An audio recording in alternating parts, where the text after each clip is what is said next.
right, so after excuse me,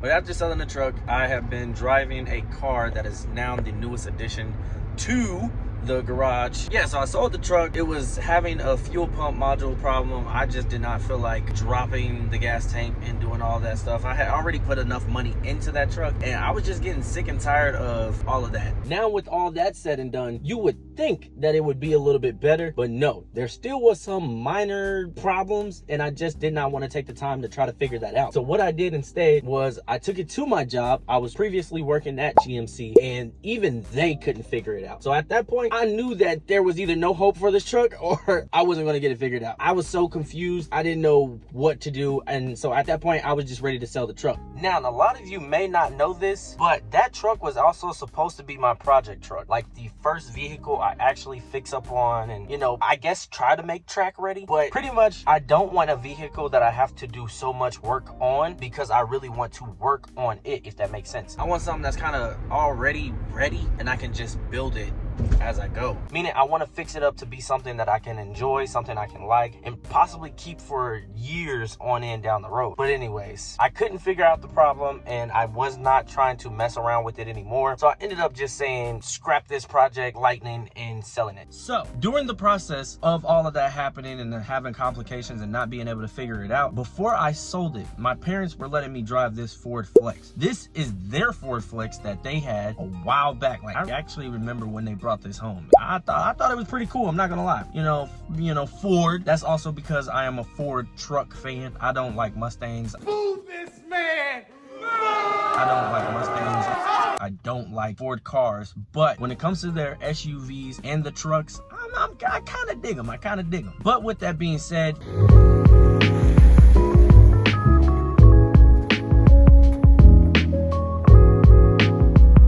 this is the 2012 Ford Flex, and I'm gonna show you how I'm gonna change this bad boy into the ultimate travel vehicle. The Ford Flex in particular was kind of the only SUV that I like from Ford, and I would say that's mainly because of the look. And a lot of people look at it and think it's just like a big box pretty much, but I look at it and I see potential for the ultimate, and I mean ultimate travel vehicle. And now I'm about to dive deep into what it is exactly that I'm talking about when I say traveling vehicle. The car already has over 200,000 miles. As you guys just saw on the dashboard, there's more than 200,000 miles on this vehicle. As I said, still talking about the history of this car, we drove this car to New York from Kansas City, Missouri multiple times for a vacation. Not only has this thing been driven to New York, but it's been also driven to Branson and a few other places that my parents have gone that I was not invited on that trip, which kind of sucks because I like traveling. Now, all my life I have driven in cars to travel until Miami, Florida, and that was my first time flying. Other than that, I've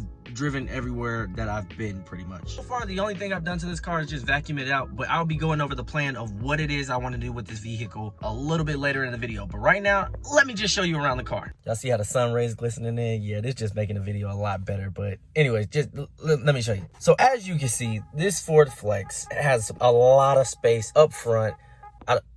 Why is that on? Let's turn it off. Anyways, but it has a lot of space up front, very clean, and it's very, very, very spacious, I can tell you that.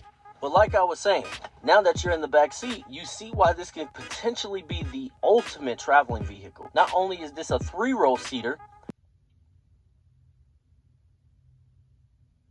but there's a lot of cup holders in here for some reason. A lot of room in here and a cup holder right there on the passenger side. The only thing I've done is just vacuumed out, but that stuff is like sticky stuff, so I'm gonna clean all of that out. But cup holders here between the passenger and the driver. Cup holder in the driver's side, as you can see.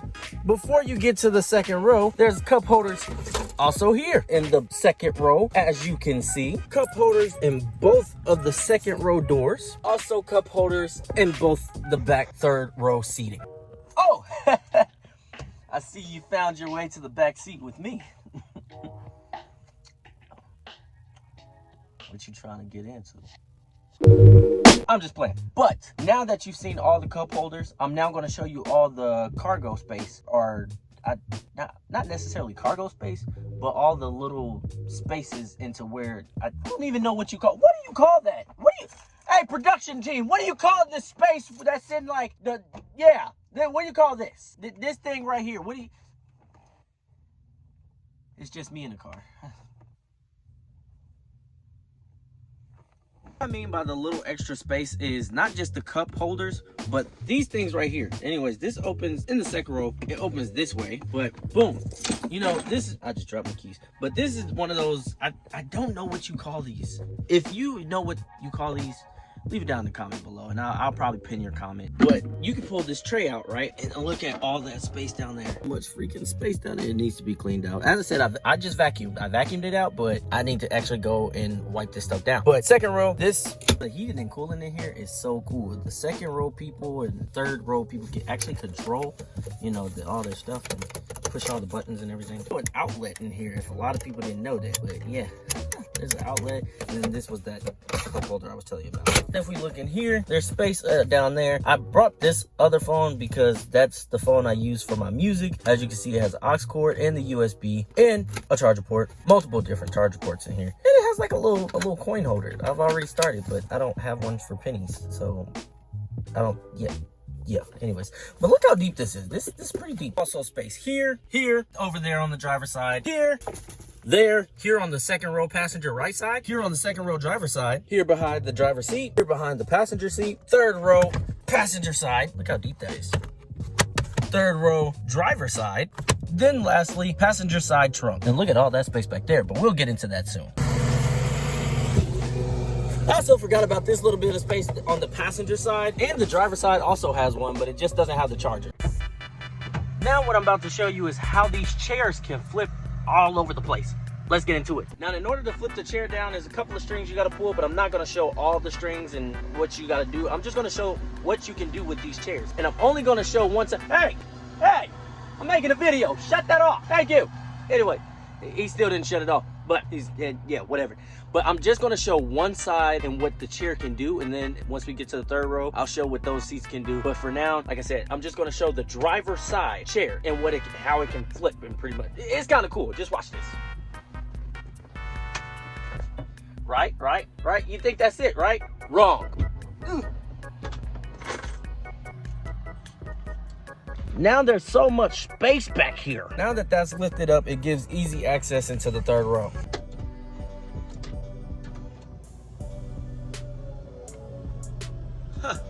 Automatic door. Well, at least after you click it on the keys and, you know, hit the button and all that stuff. But anyways, you guys are at the bottom of the trunk, and you're not even all the way at the bottom because my phone kept sliding all over the place. And all this space so far is cargo space for baggage and all that stuff. I'm telling you, ultimate traveling vehicle right here. Still have that driver's side seat still folded up because I'm about to show you what you can do when it comes to the third row seating. Start bringing my tripod with me because this, I don't want to put my phone on the ground. I just got a new phone case. I need to start bringing my tripod with me. Because this part I need two hands on, and I would love to sit you guys right here, but there's nothing to hold you guys up. Anyways, I'll try my best. Okay, so first things first, we want to let it down. So I think, wrong one. Anyways, I think it's this one. This one. Yeah, so the red lever lets the seat fold down.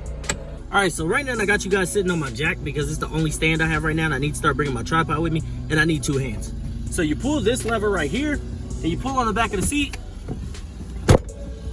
Boom, now you pretty much got all of that, but I gotta move this real quick, so. And also both seats up there can do it, but like I told you, I'm only doing one side. But now look how much freaking space you have back here. And I had to put this up here because when you try to set it down, anything back here, well, these chairs won't fold like that. But y'all, now that I'm back here, I'm gonna show you guys what it looks like.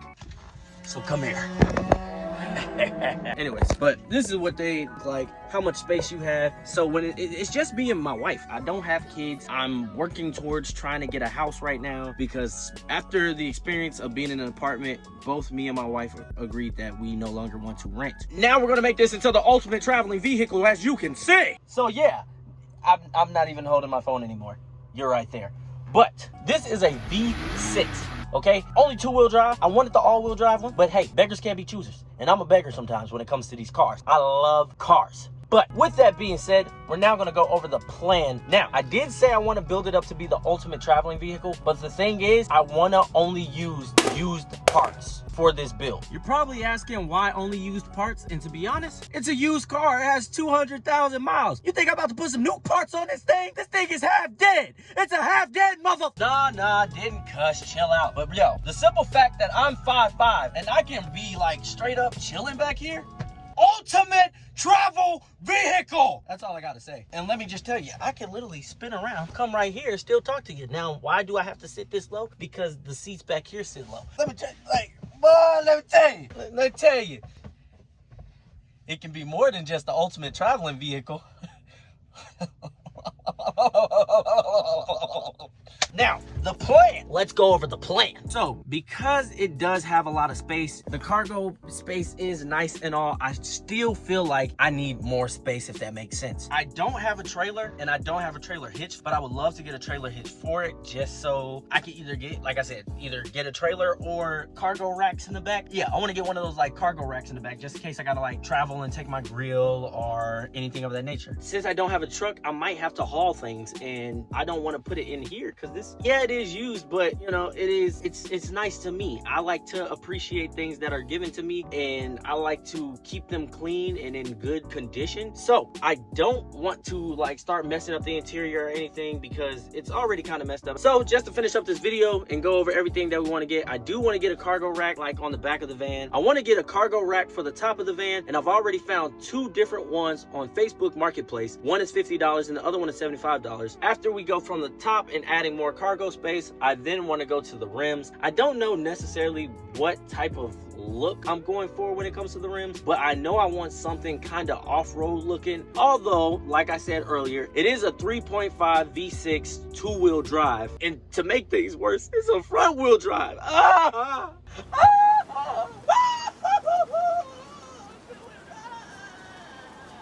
Although it is an SUV that is front wheel drive. Oh, that sucks to say, man. I still want to give it kind of a rally off-road look with the cargo rack on top. I want to put an LED light bar on this thing. I think that'd be so cool. So pretty much you can kind of see the look I'm going for. If I can find some used off-road looking rims with some off-road tires that will be brand new. Of course, I'm not going to use that. I mean, tires, get those brand new, but rims get used.